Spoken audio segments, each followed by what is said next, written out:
Bonjour à toutes et à tous. Écoutez, nous sommes ravis de vous accueillir aujourd'hui pour parler ensemble de la manière d'articuler la raison d'être de l'entreprise et plateforme de marque, marque au singulier ou marque au pluriel. Donc, nous sommes ensemble pendant une petite heure. Alors, avant de démarrer le webinaire en tant que tel, un petit point technique. Vous avez en bas de votre écran, normalement, une fonction converser qui vous permet de poser vos questions, faire vos remarques tout au long de notre présentation. Et puis, Mathilde, qui est avec nous aujourd'hui, va collecter toutes vos questions et puis on prévoira un temps de questions-réponses à la fin de cette intervention pour pouvoir vous répondre et échanger. Alors, nous sommes aujourd'hui deux co-animatrices. Donc moi, je suis Alexandra Marsilia. J'ai fait toute ma carrière d'abord au marketing, d'abord dans une entreprise, puis dans un cabinet de conseil et études marketing pour rejoindre il y a quelques années Des Enjeux et des Hommes, où j'accompagne notamment les marques sur leur responsabilité sociétale et je les aide à identifier les leviers de création de valeur en puisant dans leur patrimoine RSE. Et puis, j'ai la chance, le plaisir d'animer une formation en partenariat avec l'ADTEM sur le marketeur du 21e siècle, dont la première session aura lieu du 26 au 28 mai. Et Sylvie, je te laisse te présenter. Oui, merci Alex. Bonjour, ici Sylvie Calais. J'ai rejoint pour ma part Des Enjeux et des Hommes il y a 2 ans. Je suis en charge du pôle raison d'être entreprise et organisation. Et j'ai fait une bonne partie de ma carrière en agence de communication et sur les dernières années, beaucoup au niveau international. Et voilà, j'ai pivoté pour mettre mes savoir-faire au service de valeurs qui étaient plus proches des miennes, voilà, sur la raison d'être notamment. Et j'ai la chance d'animer les formations raison d'être pour le compte Des Enjeux et des Hommes. Alors, en quelques mots, qui sommes-nous Des Enjeux et des Hommes? On est un cabinet pure player en RSE. On a été créé en 2003 et on a la particularité d'articuler plusieurs métiers, le conseil en stratégie avec le change management, avec l'accompagnement concret à la transformation des entreprises. Et puis, on fait également de la formation. On s'est bien sûr, nous aussi, prêté à notre exercice de raison d'être et on est filiale du groupe EcoCert depuis l'année dernière.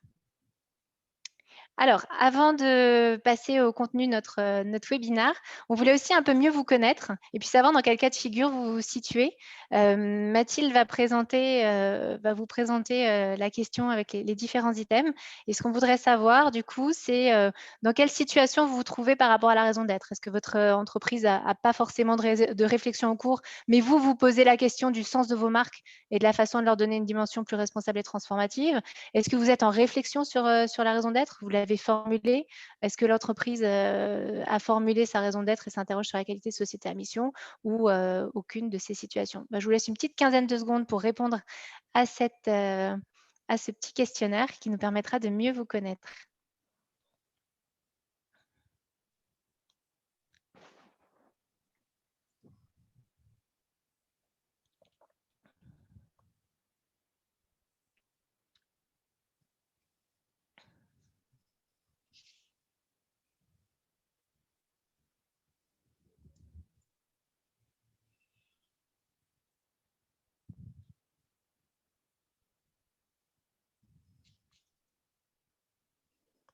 Alors attention, moment de suspense, partage des résultats. Donc on voit que vous êtes donc plusieurs entreprises en réflexion sur la raison d'être. D'accord, c'est intéressant. Et vous avez aussi des personnes dont l'entreprise vient de formuler sa raison d'être. Voire des entreprises, des personnes, 3 personnes dont l'entreprise a formulé sa raison d'être et s'interroge sur sa qualité de société à mission. Super, c'est très intéressant parce que du coup, ça va nous permettre de vraiment vous montrer peut-être un peu plus concrètement qu'est-ce que ça veut dire cette articulation de la raison d'être dans la marque. Alors, ce qu'on a prévu de faire, pardon, hop, excusez-moi, hop. Donc, ce qu'on a prévu de faire dans ce webinaire, c'est d'abord partager quelques repères sur la raison d'être. C'est important aussi pour que tout le monde soit à niveau et qu'on comprenne bien de quoi on parle. Ensuite, on abordera le point du marketing. Dans quelle mesure et pourquoi est-ce que le marketing aujourd'hui doit se redéfinir? Et puis, on terminera avec le cœur du sujet qui est comment faire justement pour articuler raison d'être et plateforme de marque. Du coup, Sylvie, notre experte raison d'être, je te laisse la parole pour partager quelques repères. Oui, on ne va pas s'étendre sur le sujet parce que le sujet aujourd'hui, c'est vraiment l'articulation entre les deux notions de raison d'être et de plateforme de marque.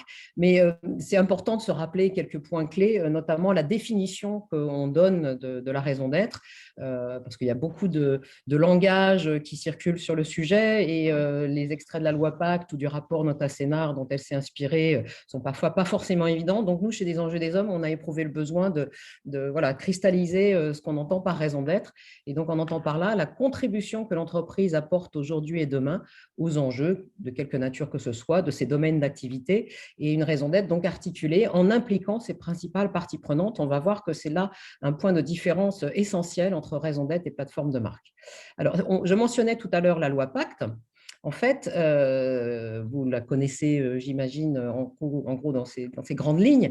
Il faut voir que la loi Pacte, elle a été conçue comme un continuum qui commence par un premier étage ou une première marche de l'escalier qu'on a souvent tendance un peu à négliger puisqu'on parle beaucoup de société à mission et de raison d'être. Mais en tout cas, la première marche de l'escalier, c'est quand même bien que l'entreprise, et c'est obligatoire, prenne en considération les enjeux sociaux et environnementaux de son activité. Ensuite, l'étape suivante, c'est de préciser dans ses statuts sa raison d'être, qui est constituée des principes dont la société se dote pour le respect desquels elle entend afficher des moyens dans la réalisation de son activité. On voit bien là que l'extrait de la loi Pacte n'est pas totalement explicite puisqu'on retrouve cette notion. Et puis, là encore, pour les entreprises volontaires, voire pionnières, encore que maintenant on est presque à 180, je crois, depuis l'édiction de la loi Pacte, donc société à mission, sachant que par rapport à simplement inscrire sa raison d'être dans les statuts, entre autres obligations, la société à mission doit aussi inscrire ses objectifs dans ses statuts qui prennent alors le nom d'objectifs statutaires.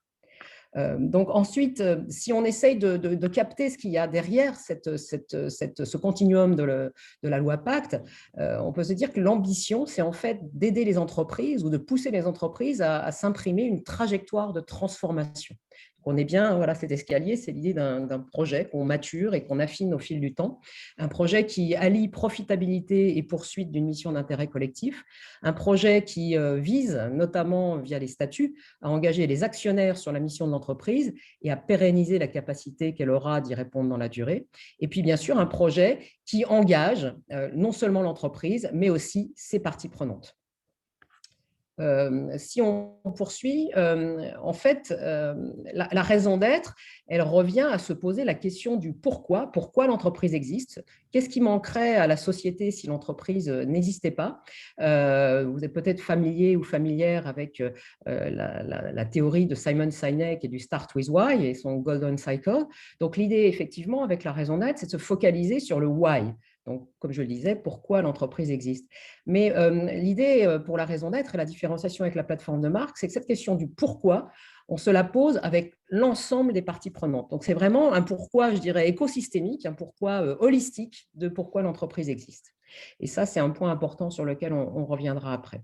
Donc, à partir du moment où cet exercice est mené avec l'ensemble des parties prenantes, ça veut bien dire que la raison d'être, elle surplombe l'ensemble des autres notions au sein de l'organisation qui ont plus vocation à parler à certaines populations. Voilà, le juridique, la marque employeur plus vers les collaborateurs, la marketing vente plus vers les consommateurs. Donc, la raison d'être, elle est vraiment au-dessus de ça et ça vient se confirmer dans voilà, la pyramide stratégique. Nous, dans l'analyse qu'on fait de la pyramide stratégique, on place vraiment la raison d'être, donc le why, au-dessus des éléments que sont la mission, les valeurs, la vision, que d'ailleurs elle va contribuer à rééclairer, à faire évoluer. Souvent dans nos missions, on s'aperçoit que ce n'est pas anodin d'articuler sa raison d'être, ça vraiment, et c'est sa fonction première, ça vient réarticuler tout le plan stratégique. Et bien sûr, tout l'enjeu sera d'être en cohérence entre cette raison d'être et ce plan stratégique. Donc, ça veut bien dire que la raison d'être est bien plus qu'une phrase, hein, puisqu'on voit bien que ça rééclaire la pyramide stratégique. Au-delà de la phrase, si on se focalise un petit peu et on prend là comme exemple le cahier de raison d'être de Veolia, au-delà de la phrase, on a un manifeste explicatif avec un certain nombre de notions clés qui permettent de contextualiser cette phrase de raison d'être et d'en éclairer le sens. Et puis, de façon extrêmement centrale, des éléments de soutien qui viennent tangibiliser, crédibiliser, incarner cette phrase de raison d'être via un certain nombre d'engagements et d'indicateurs associés. Et puis le dernier point dans le cahier de raison d'être de Veolia, qui n'est pas anodin non plus, notamment dans une trajectoire société à mission, c'est que le cahier de raison d'être vient aussi préciser la gouvernance dont l'entreprise va se doter pour s'assurer que la raison d'être passe bien à la phase de mise en œuvre. Si on essaye de synthétiser, voilà, de schématiser voilà, ce cahier de raison d'être et nous, notre credo de raison d'être par rapport à ces enjeux d'incarnation, en fait, cette raison d'être, c'est la première étape d'une démarche engageante qui ne peut se concevoir sans trajectoire de progrès mesurable et mesurée. Donc, en fait, là, on vous a remis la raison d'être de Veolia, telle qu'elle est formulée. Elle est soutenue par un manifeste explicatif, comme je viens de l'expliquer, et pour chacune des parties prenantes, elle va venir être incarnée par un certain nombre d'actions, d'axes d'engagement. Là, on vous a mis, c'est un peu petit, mais les 5 axes d'engagement du groupe Veolia. Pour vous donner une idée, voilà un axe d'engagement numéro 1, c'est soutenir le développement des territoires de manière responsable. Et on voit qu'à l'intérieur de ces axes, il y a des engagements concrets, typiquement l'accès aux services essentiels, eau et assainissement, avec des indicateurs très précis. Puisque là, on a à la fois des indicateurs quantifiés, des indicateurs d'horizon. Voilà, sur l'accès à l'eau, on est sur plus 12%, et avec un point de départ qui est celui de 2019, qui est le fait qu'il couvre déjà 4,17 milliards d'habitants. Voilà. Donc, tout ça pour dire que la raison d'être d'entreprise, elle va devoir, puisqu'on se dit qu'elle est incarnée par des engagements, eh bien, le marketing et les marques sont un des vecteurs quasi prioritaires de la façon dont la raison d'être va s'incarner, et parce qu'elle a vocation à, je dirais, infuser l'ensemble de la pyramide stratégique sur l'ensemble de ces métiers. Donc, ça veut dire que… Appuie, s'il te plaît, Alex. Ça veut dire que l'ensemble des feuilles de route opérationnelles qui vont être mises en place vont devoir s'accompagner d'indicateurs de suivi qui vont permettre de vérifier que chaque métier est bien sur la bonne trajectoire que la raison d'être impulse.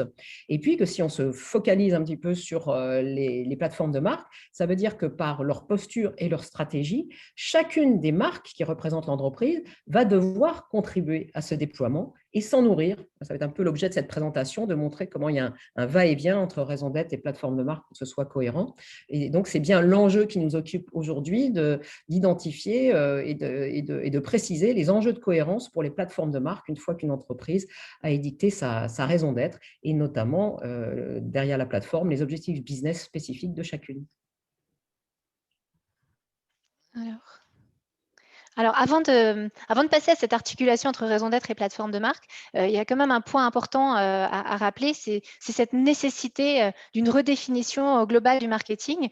On le voit, hein, on assiste aujourd'hui à une mobilisation de plus en plus grande des consommateurs sur les enjeux RSE à l'échelle internationale.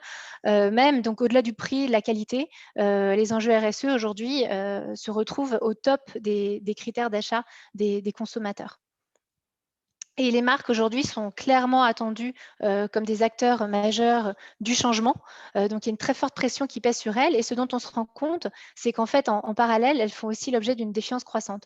Alors, je ne reviendrai pas forcément sur les 77%, le fameux 77% du Avast Meaningful Brands que tout le monde connaît. Mais une autre data marquante, c'est que 60% des consommateurs sont aujourd'hui sceptiques sur la capacité des marques à réellement agir pour des causes sociétales. Cette donnée, elle est tirée du baromètre Edelman Trust, qui est un baromètre international sur 36 pays et qui interroge 40 000 répondants. Donc, c'est vraiment un sujet et une problématique qui est clé pour les marques aujourd'hui. Et puis, on a l'impression qu'on sent vraiment qu'aujourd'hui, un point de rupture semble atteint. En France, on a 39% des consommateurs qui indiquent avoir été trahis dans leur confiance envers une marque. Et puis, parmi ces 39%, finalement, on a 44% qui ont été déçus finalement d'une marque parce qu'elle n'avait pas tenu ses promesses. Et effectivement, quand on regarde la réalité de ce qui se passe aujourd'hui, on voit qu'il y a un vrai enjeu enjeu de transparence et de sincérité de la part des marques. D'après un audit récent de la Commission européenne qui a été réalisé en 2020 sur les entreprises, sur les sites web des entreprises, on se rend compte que près de la moitié des allégations environnementales des sites web ne sont aujourd'hui pas étayées de preuves. Et selon, ça c'est la donnée de droite, selon le 10e baromètre de l'ADEME et de la RPP qui a été publié en septembre 2020, le taux de conformité des publicités environnementales n'a jamais été aussi bas depuis 2010. Donc effectivement, les consommateurs sont défiants aujourd'hui, mais d'une certaine manière, ils ont un peu raison de l'être puisqu'on se rend compte qu'il y a vraiment des problématiques dans la confiance, enfin, dans l'honnêteté et la transparence des marques aujourd'hui.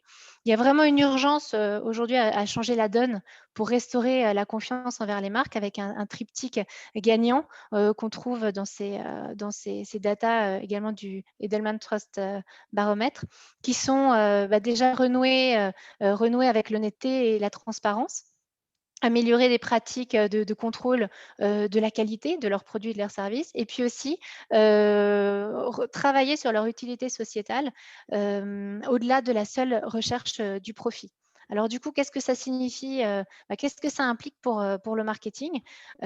Jusqu'à présent, en fait, on avait la marque qui avait une proposition de valeur unique, qui la distinguait sur son marché et qui répondait à des attentes des consommateurs à travers son offre. Et aujourd'hui, il y a une vraie nécessité à intégrer une nouvelle dimension dans le marketing. Cette nouvelle dimension, c'est la société et c'est répondre aux attentes sociétales au sens large, sociales, environnementales, pour répondre aux grands enjeux. Donc, en fait, on se rend compte que le marketing, la marque aujourd'hui, doit contribuer au nécessaire changement écosystémique auquel aujourd'hui le monde est confronté avec un prisme vraiment écosystémique. On n'est plus uniquement dans la relation, dans la réponse à ce que souhaitent les consommateurs, mais il faut avoir une approche différente, intégrer une nouvelle brique et du coup, ça signifie aussi potentiellement challenger le consommateur, pas toujours répondre à ses attentes, mais potentiellement aussi l'éduquer et lui apprendre des pratiques plus durables. Alors, ce que ça implique concrètement, ça implique de passer la parole aux preuves. Et ça, on l'a beaucoup vu pendant la période Covid où les consommateurs attendaient des marques, des vrais engagements. Aujourd'hui, il ne s'agit plus uniquement de faire des discours. On voit à gauche l'exemple de la marque River Island qui communique sur l'inclusion dans ses communications, dans ses publicités, mais qui ne propose pas d'action concrète en faveur de l'inclusion. Et à droite, je vous ai mis l'exemple de Kiabi qui, à contrario, lance vraiment une collection avec des vêtements adaptés en partenariat avec une association, avec des vêtements adaptés pour les personnes handicapées. Et puis, ça a aussi un impact au niveau de la manière de communiquer aussi pour les marques. On est vraiment en train de passer vers une attente d'un discours de vérité et de mobilisation.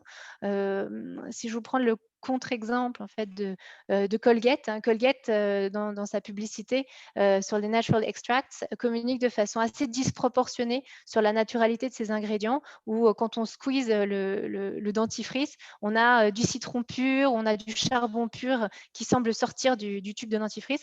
Aujourd'hui, il faut sortir, je pense, de cette valorisation potentiellement trompeuse aussi du produit pour aller vraiment vers un discours de vérité, un discours de partage de l'engagement sociétal de la marque. Dans cet exemple d'écoute et voir, qui est une marque de lunettes, on voit assez bien cet élément-là. À la fois, la marque se recentre sur le bénéfice fonctionnel de ses produits. Elle présente simplement des lunettes, une paire de lunettes, mais ce ne sont pas juste des lunettes, ce sont des lunettes justes. Et la marque communique de façon assez transparente aussi sur son projet sociétal, qui est que tous les bénéfices sont investis dans l'économie sociale et solidaire. Et au-delà de ça, dans sa communication vidéo, la marque incite aussi les consommateurs à faire évoluer leurs pratiques de consommation en les invitant à réfléchir à d'autres critères de choix au moment où ils vont acheter leurs lunettes, qui vont être où est-ce que ces lunettes sont fabriquées, par quels matériaux, si elles valent leur prix et où. Alors, du coup, tout ça amène vraiment à une évolution nécessaire dans la définition du marketing qui intègre pleinement la RSE. Qu'est-ce que ça veut dire intégrer la RSE? Ça veut dire prendre en compte ses impacts, limiter ses impacts négatifs, prendre ses responsabilités vis-à-vis de ses impacts sociaux, environnementaux. Et puis l'autre pendant, c'est créer de la valeur partagée, apporter sa contribution, pas uniquement en répondant aux attentes des consommateurs, comme je disais, mais plus largement, créer de la valeur partagée pour l'ensemble, de l'écosystème de la marque. Alors après ce petit passage, qui me semblait quand même nécessaire, je vais repasser la parole à Sylvie pour, vraiment aborder le cœur de notre sujet qui est la question vraiment de l'articulation entre raison d'être et plateforme de marque. Merci, Alexandra. En fait, le but de ces 2 premières parties était bien de vous mettre en évidence la double incitation qu'ont les marques à revisiter leur plateforme. Parce qu'on a vu dans une première partie que la raison d'être demandait à être déployée de façon cohérente par l'ensemble des métiers. Donc, ça veut dire que la plateforme de marque doit s'inspirer, s'imprégner de la raison d'être pour avoir sa vraie valeur. Et d'un autre côté, Alexandra vient de vous présenter comment la prise de conscience des consommateurs et leurs nouvelles attentes qu'on pourrait qualifier de citoyennes doit venir impulser aussi cette plateforme de marque. Donc, on voit bien qu'aujourd'hui, on n'est plus simplement dans une réflexion, comme le pointait Alexandra, je dirais une interaction entre le patrimoine de la marque historique et puis une attente consommateur. On est bien dans une réflexion sur la marque en rapport avec ses communautés. Donc, c'est une réflexion écosystémique qu'évoquait Alexandra. Donc, revisiter la plateforme de marque à l'aune de cette redéfinition du marketing, qu'est-ce que ça veut dire?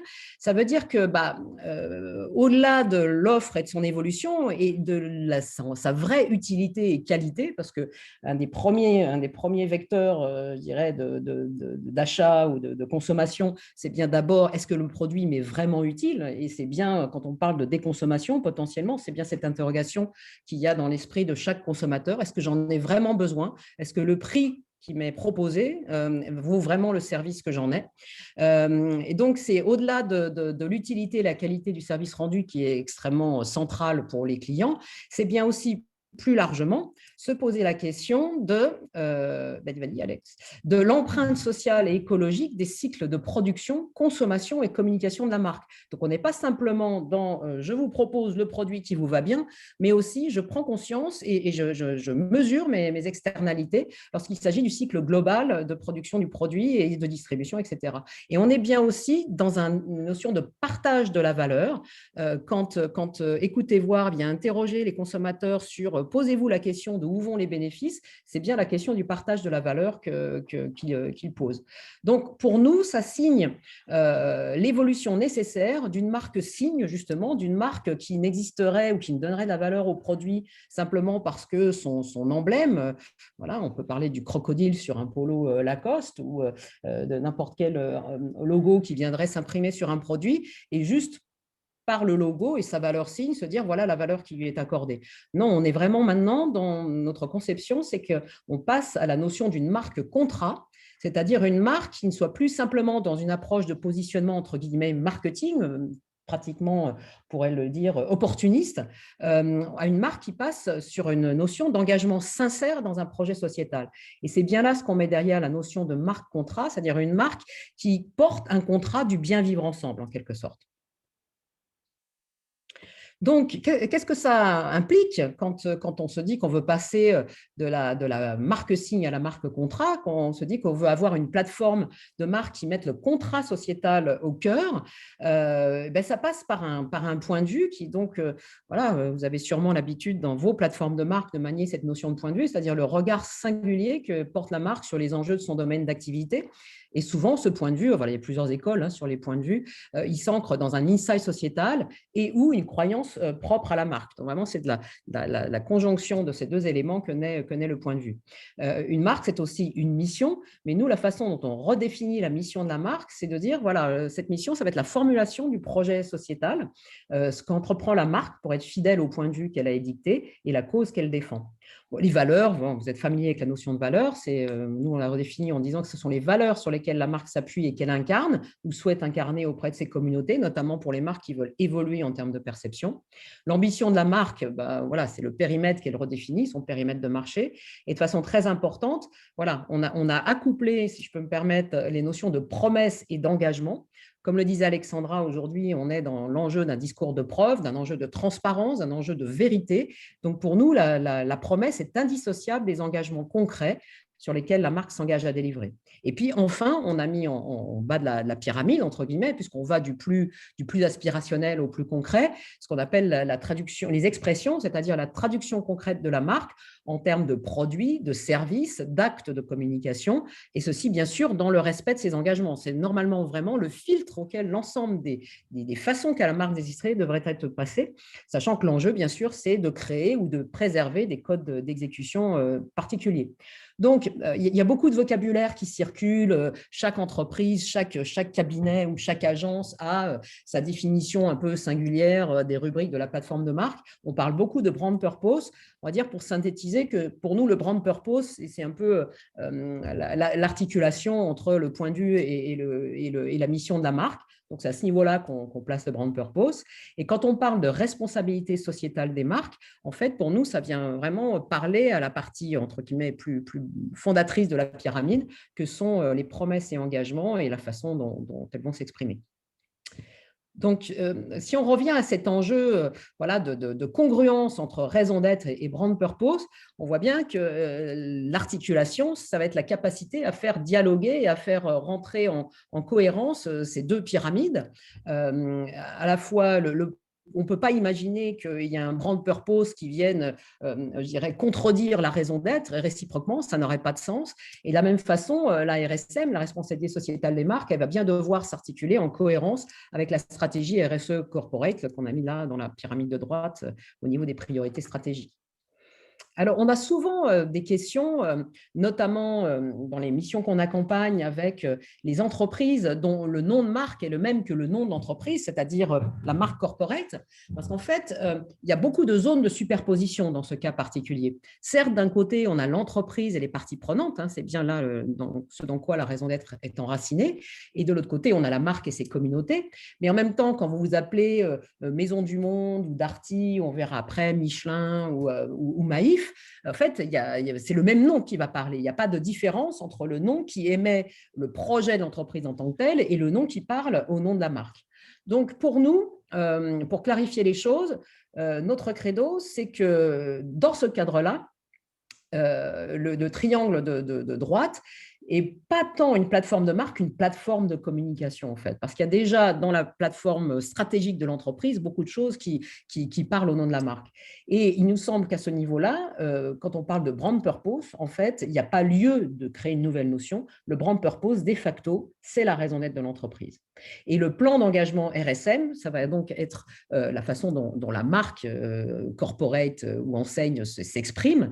Il va venir puiser dans les engagements RSE corporate ceux qui sont les plus pertinents et importants et légitimes pour la marque en accord avec ses différentes cibles et leurs attentes. Voilà, si on vient illustrer ce cas particulier de la marque corporate, je mentionnais tout à l'heure Maïf.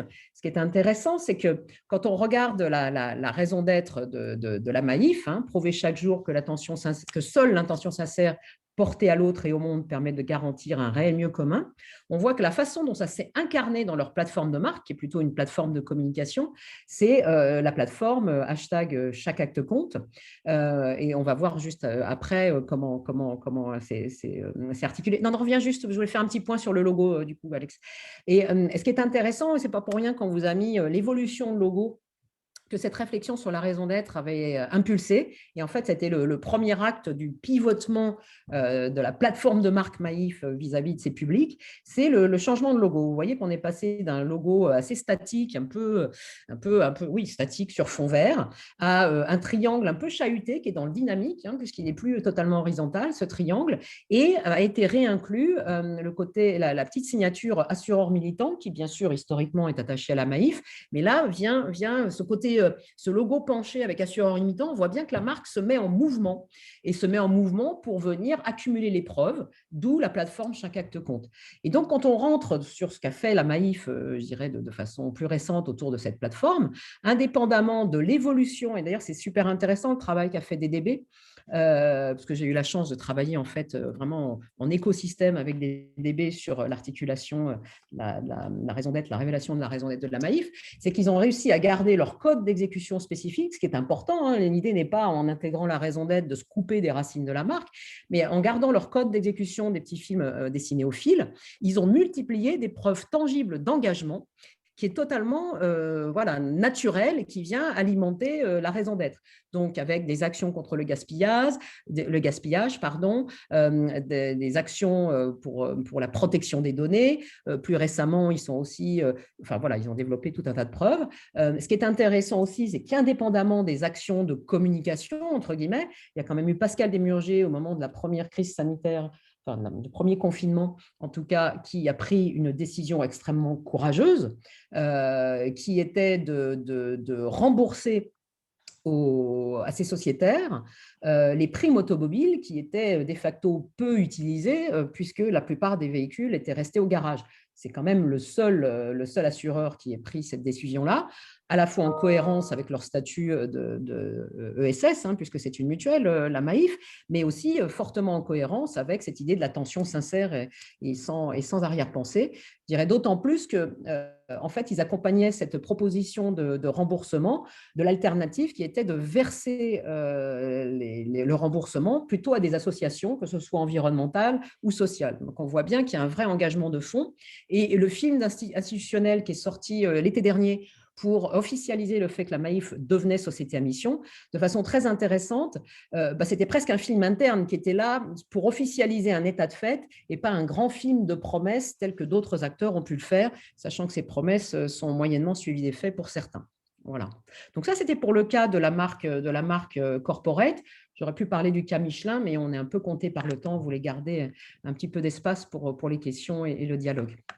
Alors, si on rentre dans le cas de la marque, enfin de l'entreprise qui a plusieurs marques, là, on a travaillé sur un cas qui est le cas de Unilever. Je ne suis pas sûre, en tant que tel, eux, le Make Sustainable Living Commonplace, ils ne l'ont pas articulé comme leur company purpose, je crois qu'ils l'ont articulé comme une ambition, mais bon, on voit bien l'enjeu qu'il y a derrière.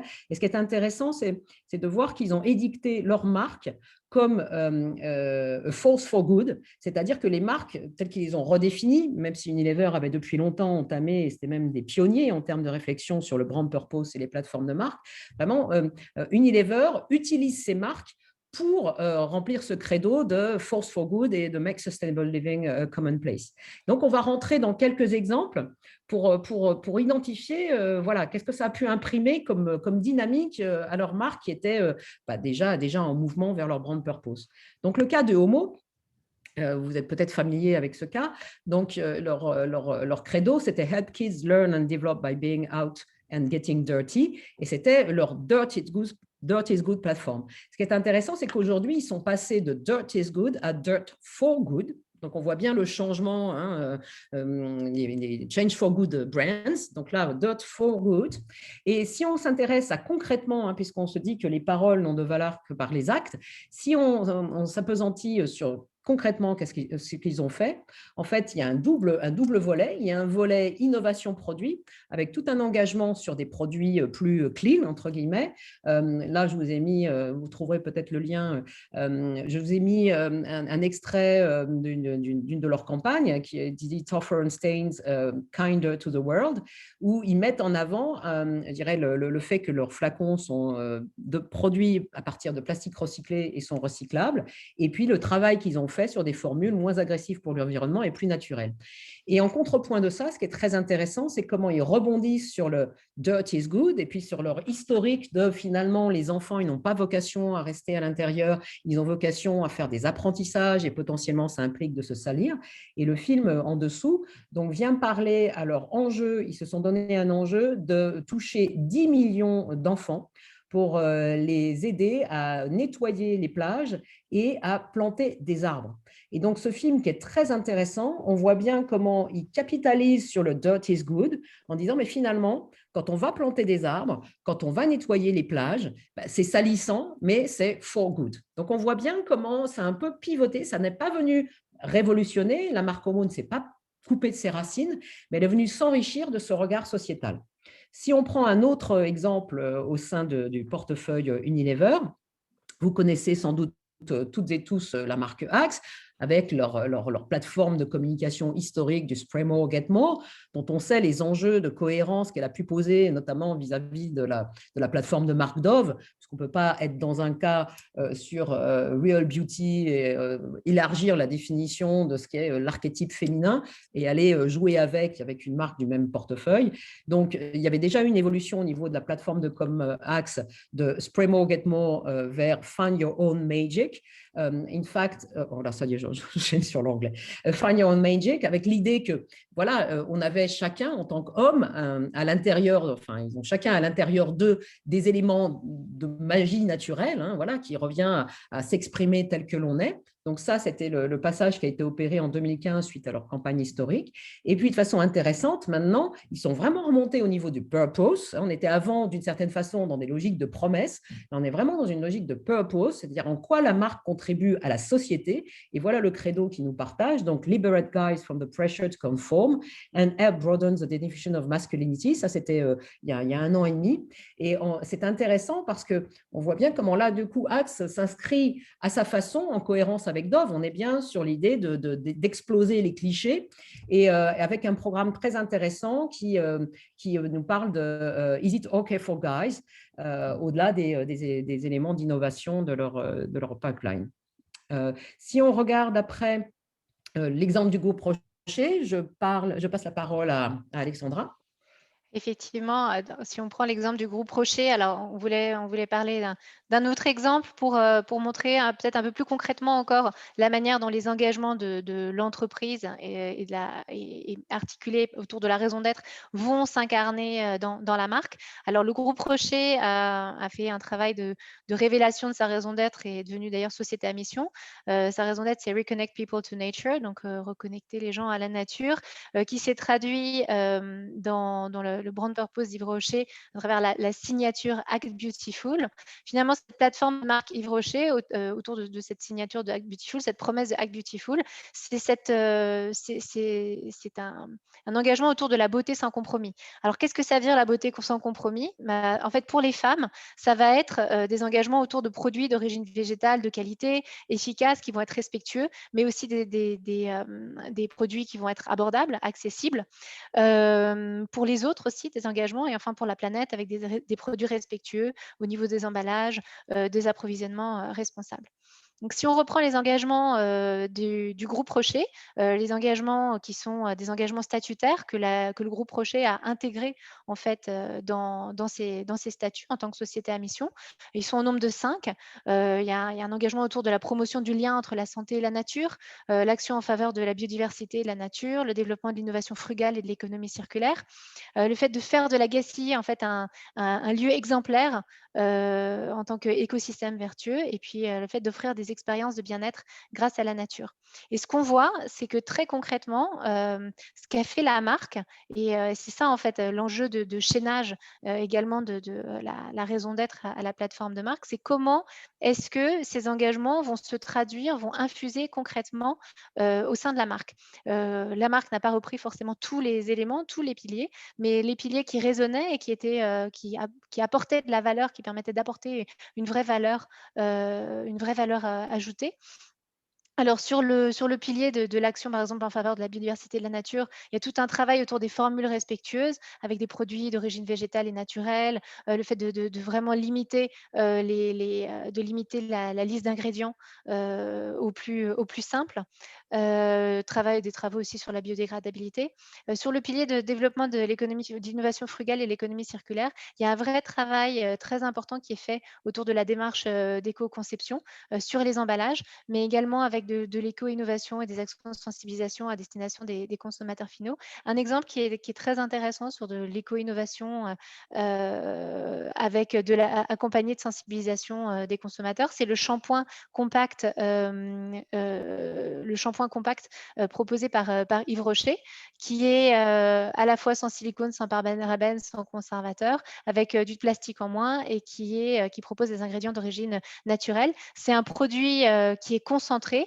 Ça, c'est intéressant. En fait, cette communication, elle est un petit peu ancienne. Il parlait d'un format nomade qui était potentiellement confusant pour les consommateurs. Et aujourd'hui, ils sont en train de retravailler, je crois qu'ils sont en train de retravailler leur packaging. Et l'idée, c'est vraiment sur le pack lui-même de faire de la pédagogie pour montrer aux consommateurs qu'une seule goutte suffit finalement et donc accompagner la transformation des usages, donc vraiment accompagner le changement de pratique dans l'usage du shampoing. Puis dernier point qui était intéressant, enfin un dernier exemple sur le pilier exemplarité de l'Agaci, en fait l'écosystème vertueux qu'est l'Agaci, la terre mère du groupe Rocher. C'est tout le travail autour de l'approvisionnement responsable avec un certain nombre de 8 plantes cosmétiques qui sont cultivées dans les champs en agriculture biologique des terres de la Gacilly. Donc, on voit vraiment comment des engagements de l'entreprise pris dans le cadre de la raison d'être, on va venir infuser, on va venir traduire, ancrer concrètement ces engagements comme des éléments de preuve pour la marque. Alors ça se traduit aussi dans les modes d'expression d'Yves Rocher. Dans l'historique de la communication d'Yves Rocher, on était vraiment sur la célébration de toutes les natures de la femme, mais du coup, on était plus au niveau de l'individu, au niveau de la femme, de son épanouissement. Et aujourd'hui, on assiste à une évolution de ce regard. En fait, ce regard, il n'est plus tourné vers la femme, mais c'est plutôt le regard de la femme vers la nature et une célébration de la nature avec la campagne de lancement Act Beautiful pour les 60 ans d'Yves Rocher et un autre film de 2019, la nature est le plus précieux des cadeaux. Donc on voit cette évolution en fait globale de la communication, enfin de la plateforme de marque et d'Yves Rocher qui était sur la célébration de la femme naturelle à la célébration plus large de la nature et qui s'ancre aussi dans des preuves et dans des engagements concrets. Alors finalement, on peut se demander quels sont les apports de la raison d'être à la réflexion sur la marque. Qu'est-ce que ça amène de faire ce tour, de monter un cran au-dessus au niveau de la raison d'être? En fait, ce que ça apporte, c'est un regard, une prise de hauteur pour interroger de façon plus large et plus globale l'utilité sociétale de la marque et l'ancrer et la faire plonger dans son patrimoine RSE pour aller y rechercher des éléments de preuve et puis des engagements complémentaires. Ça invite à repenser plus largement la valeur de l'offre et les logiques d'innovation. Je vous ai parlé de l'exemple du shampoing compact Yves Rocher. Et puis, le troisième point, c'est vraiment mettre en œuvre le projet sociétal de la marque à travers l'éco-innovation, des actions de sensibilisation et des projets communicants, comme on a pu le voir sur la marque Écoutez Voir, entre autres. Donc, c'est vraiment cette idée de porter un cran plus haut la réflexion de façon globale et écosystémique sur la marque. Et alors, on avait un dernier exemple qui finalement était un peu un contre-exemple ou amenait à se poser la question de l'alignement en fait de la marque avec la raison d'être de l'entreprise. Oui, justement, AXA, Alex, ouais, je voulais rebondir. Je ne sais pas si tu as vas-y. vu, il y a une très bonne question qui a été posée par Valérie dans le Ah, chat quand tu je vois pas présentais je vois pas les questions, ah bah voilà, malheureusement. quand tu présentais le gros Rocher, et elle se disait, Ouais. c'est rigolo, on avait discuté ensemble en disant, ben voilà, en gros, comment toutes ces belles paroles se traduisent dans les actions de promotion qui sont faites par Yves Rocher, voilà. Et c'est une vraie question. Et c'est Et une c'est vraie vrai que question. voilà, c'est notre charte de conclusion, c'est que cet enjeu d'alignement de la marque avec la raison d'être de l'entreprise, il est vraiment crucial et que soit on continue à faire comme avant et on est vraiment, pour nous, on vient tordre l'enjeu de la raison d'être et à la limite, on vient alimenter cette défiance vis-à-vis des marques dont on a vu qu'elle était à son point le plus haut. Et on donne un contre-exemple voilà, qui est celui d'AXA. Et la raison pour laquelle on cite ce contre-exemple, c'est parce qu'en fait, ça fait suite à la publication et un sublime film d'annonce très émotionnel de la raison d'être de AXA en juin 2020, donc agir pour le progrès humain en protégeant tout ce qui compte. Et en parallèle, suite à ça, c'est-à-dire 3 mois après, en novembre, ils sortent une campagne très jolie, très sympa, qui nous dit, voilà, ça change la vie d'être bien assuré. et où on voit un jeune garçon sans aucun scrupule et à la limite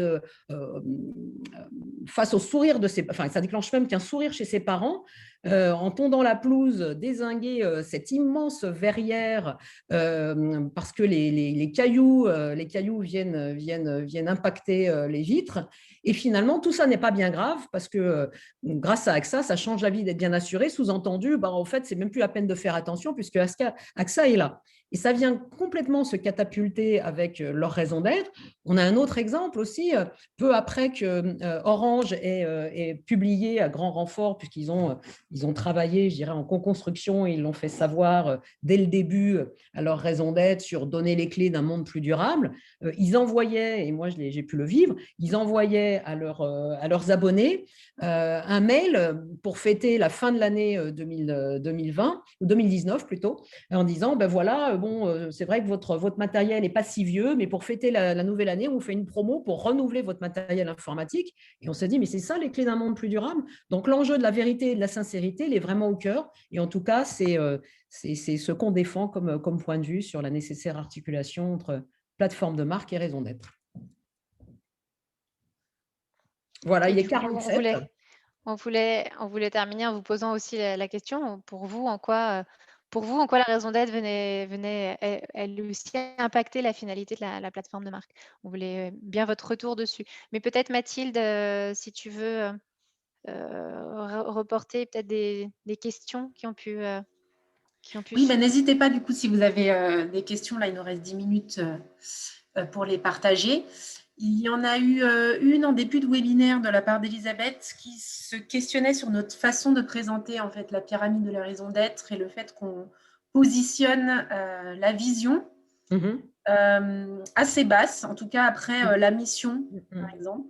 Alors, effectivement, je vois très bien à quoi fait allusion cette question, et c'est une question très pertinente. Parce qu'en fait, et c'est pour ça que nous, à chaque début de mission, en fait, on s'aligne sur les définitions qu'on met derrière chaque mot. Et pas plus tard que ce matin, j'ai animé un atelier où on en a reparlé. En fait, la notion de vision telle qu'elle est placée dans la pyramide stratégique, c'est la vision business. On ne parle pas du point de vue à ce niveau-là. Donc là, on est vraiment dans l'acception, je dirais, anglo-saxonne de la vision.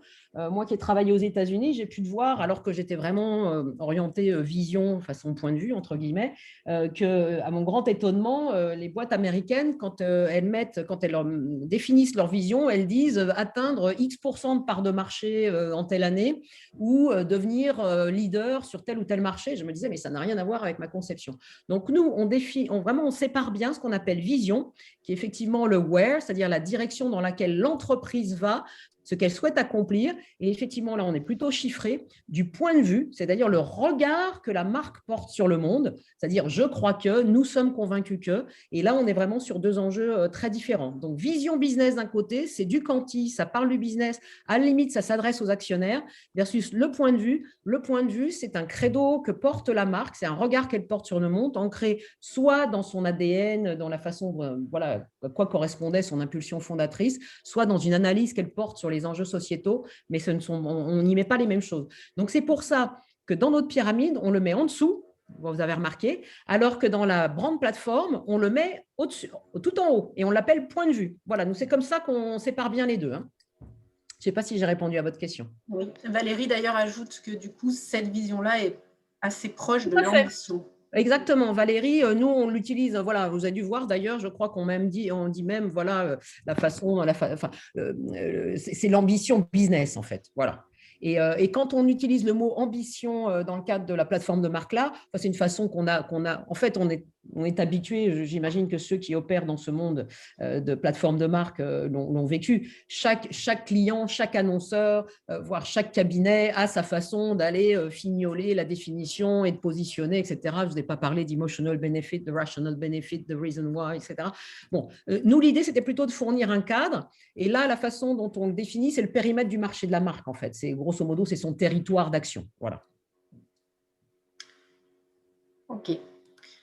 Marguerite aussi réagissait au moment où vous évoquiez l'exemple de Yves Rocher. Et voilà, elle souligne qu'en fait, les marques ont chacune un peu leur propre définition de l'éco-conception et que les consommateurs, eux, sont de leur côté un peu perdus, car la preuve du 100% éco-conception cache des réalités différentes et hétérogènes. Quelle est votre analyse à toutes les deux de votre point de vue sur ce sujet de preuve, qu'est le Alex, c'est 100% pour toi ça. éco-conception? C'est toute la question du niveau, enfin, c'est toute la question de l'objectivation des impacts. Par ailleurs, nous, des enjeux et des hommes, on travaille on accompagne les entreprises pour être certifiées B Corp. Et quand on a une certification B Corp, par exemple, ou une labellisation B Corp, on peut, en fait, on reçoit des points en fonction d'un certain nombre de preuves qu'on peut apporter sur de façon opérationnelle ce qu'on fournit et dans quelle mesure on va avoir des actions qui vont avoir un impact sur le business model. Et ça, c'est une quantification, c'est une objectivation des éléments de preuve. Mais aujourd'hui, il n'y a pas, si vous voulez, il n'y a pas comment dire, il n'y a pas d'éléments légaux qui viennent dire que une démarche d'éco-conception, parce qu'elle fait X ou Y, va être certifiée éco-conception ou pas, en fait. Donc, il n'y a pas d'éléments qui disent oui ou non, c'est de l'éco-conception. En revanche, vous avez un certain nombre d'éléments, par exemple, dans la communication, des allégations environnementales qui sont autorisées ou qui ne sont pas autorisées. Typiquement, on peut utiliser le terme naturel uniquement si on a normalement quasiment 100% d'ingrédients naturels dans une formule. Mais en l'état actuel des choses, on a un certain nombre, on a des cadres, notamment dans la communication, qui permettent de limiter, qui permettent d'interdire l'usage de certains termes, mais il n'y a pas de cadre qui permettent de dire que oui ou non, un produit est éco-conçu. Typiquement, L'Oréal, qui va dire que 100% des nouveaux produits sont éco-conçus, propose un profil environnemental amélioré. Ça n'est pas par rapport à une norme qui va dire qu'il y a qui sont 100% durables. En fait, ça ne veut rien dire. La notion de durabilité n'est pas évaluée selon des critères tout à fait objectifs. Moi, je dirais pour compléter, pour rebondir encore sur le point que faisait Valérie dans le chat sur Yves Rocher, et ça reboucle avec la question qu'on vous reposait à vous, en fait, en miroir, sur c'est quoi le rôle d'une raison d'être, d'une plateforme de marque. À la limite, si on voulait faire un jeu de mots, on dirait c'est quoi la raison d'être de la plateforme de marque, en fait. Et de la réponse à cette question dépend beaucoup de choses. Quand je parlais tout à l'heure de positionnement marketing, est-ce que la marque est là pour rassurer les consommateurs à la marge en leur donnant des biscuits, si je peux m'exprimer ainsi, pour prouver que, voilà, bon, grosso modo, on essaye quand même de limiter les impacts négatifs, ou est-ce que la marque et l'entreprise derrière s'engagent dans une démarche sincère, donc dans une démarche de transformation? Et pour autant, ça ne veut pas dire que du jour au lendemain, on va passer du tout noir au tout rose ou au tout vert, hein, plus précisément, mais qu'en tout cas, il y a vraiment une trajectoire qui est mise en place. Alors, il y a du coup deux façons de répondre à Valérie. Je dirais, voilà, il y a cette trajectoire. Peut-être qu'il faut que ça imprime. Et nous, on travaille aussi beaucoup à des opérations de déploiement parce que si la raison d'être n'est pas qu'une phrase, mais beaucoup d'engagement, ça veut dire que le travail sur la raison d'être, il ne s'arrête pas au moment où on s'est mis d'accord sur la phrase. Au contraire, il commence parce qu'à partir de la phrase, il va falloir l'acter dans l'ensemble des métiers.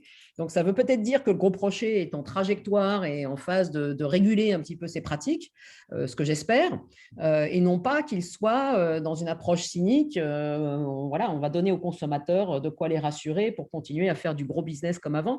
Ils sont quand même inscrits dans une démarche de société à mission, donc, et je crois à leur sincérité. Et en tout cas, c'est cette démarche de sincérité qu'on veut pousser avec les gens avec lesquels on travaille. Il y a effectivement la notion de trajectoire qui est clé. Ah, il y a Ariane. C'est pas du one shot. Ouais. Il y a Ariane qui dit, pourriez-vous présenter le cas Michelin? Si on l'avait, enfin, il se trouve qu'on l'a, mais… On l'a. Bon, on va y aller rapidement parce qu'il ne reste plus beaucoup de temps. En gros, le cas Michelin, à l'instar de Maïf, même si je connais le cas d'un peu moins près, en fait, la différence entre la raison d'être de Michelin et en tout cas la plateforme de communication, c'est que la raison d'être de Michelin, c'est donner à chacun une meilleure façon d'avancer, avec l'enjeu, enfin en tout cas, ils pointent tout à fait dans le film d'ailleurs qu'ils ont fait au moment où ils l'ont annoncé en interne, et puis voilà, dans leurs actions, le fait que donner à chacun une meilleure façon d'avancer, ça ne parle pas simplement à leurs clients, qu'ils soient B2B ou particuliers, dans l'idée d'avoir des pneus qui soient de meilleure qualité, voire des pneus super durables, puisqu'ils passent maintenant d'une logique de produit à une logique de service. Donc le fait d'avoir des pneus voilà, de longue durée et de qualité. Mais il y a aussi l'idée derrière que donner à chacun une meilleure façon d'avancer, ça parle aux collaborateurs, c'est-à-dire d'inscrire leurs salariés dans une démarche de progrès, de formation, de qualité de vie au travail, etc. Et puis, bien sûr, des actions vis-à-vis du sociétal, que ce soit en termes de conduite safe ou de sécurité routière au global. Et leur plateforme de communication, voilà, on voit bien qu'elle répond. Hein, elle est plutôt orientée sur leur signature, c'est Motion for Life. Et si on passe sur la slide d'après, je ne sais pas si elle y est encore. On l'a peut-être enlevée, Alex. Hein. Non, c'est bon. Voilà, donc en fait, dans la concrétisation, on voit bien qu'il y a un volant produit avec cette espèce de pneu insensé là, qui ressemble à une rondelle d'orange bleu, qui est en fait la vision à terme de ce qui voudrait être leurs pneus d'ici à 2050, c'est-à-dire des pneus 100% durables. Si vous voulez regarder le film, il est assez impressionnant. Bon, on voit bien que c'est presque de la prospective, mais voilà, donc innovation produit, éco-conception produit. Il y a aussi quelque chose d'intéressant qui est arrivé récemment, c'est qu'en fait, ils ont créé l'entité Michelin Édition en faisant une joint venture avec Média Participation pour se développer plus largement dans l'édition. Donc, on voit bien comment voilà, ça vient répondre à cet enjeu de Motion for Life, d'être sur le voyage. Et donc, le film Corporate qui est sorti en 2020, Motion for Life, et qui a comme voix off, on a tous besoin de mouvements et d'avancer autrement, vient répondre en fait au point de vue qui est derrière leur raison d'être. Quand on dit donner à chacun la possibilité, enfin donner à chacun la meilleure façon d'avancer, c'est bien dans l'idée que le progrès, la mobilité, le mouvement, c'est essentiel, voilà, l'avancée de l'homme. Et ce qui est intéressant aussi dans cette exé que vous connaissez peut-être, c'est qu'en fait à chaque fois, on le voit sur l'avion, ils mettent en blanc la contribution qu'a eu Michelin au film. Donc, on voit comme ça qu'ils font des pneus d'avion, des pneus de tramway, etc. Et on voit aussi quelqu'un qui regarde l'application sur son smartphone pour l'aider à trouver un lieu. Donc, on voit bien que ça vient réenglober l'ensemble des activités que peut développer Michelin autour de cette meilleure façon d'avancer. Et voilà comment la plateforme de marque, enfin la plateforme de com, en l'occurrence, répond à la raison d'être. Alors, il y en a une demande sur l'illustration du mode de transport. Là, on n'est pas dans les petits papiers des retours consommateurs sur la campagne Michelin.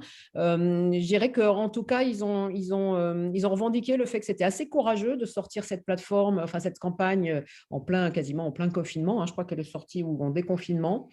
C'était plus pour illustrer, c'était pas pour faire une apologie du voyage en avion, du voyage aérien. C'était plus pour illustrer la diversité de leur activité pneumatique et de leur activité au sens général.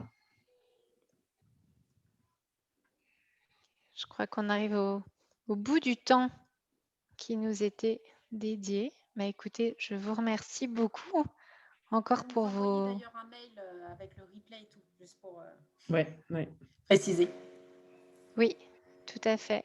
Vous aurez le mail avec le replay et puis de toute façon, vous aurez accès au replay également via notre plateforme YouTube. Et j'en profite simplement pour vous rappeler donc les formations Raison d'être et Marketeur qui sont les prochains événements. Et encore merci pour votre participation à ce webinaire. Voilà. Très bonne On n'a pas eu beaucoup de retours de la part de nos participants sur, selon eux, quel était le rôle, la finalité d'une plateforme de marque, si c'était dans le marketing opportuniste ou dans la sincérité. Mais on aurait dû peut-être faire un petit sondage de fin, en fait. Hein. On le fera la prochaine fois. Voilà. Merci beaucoup. Bonne journée. Merci à tous. Au revoir.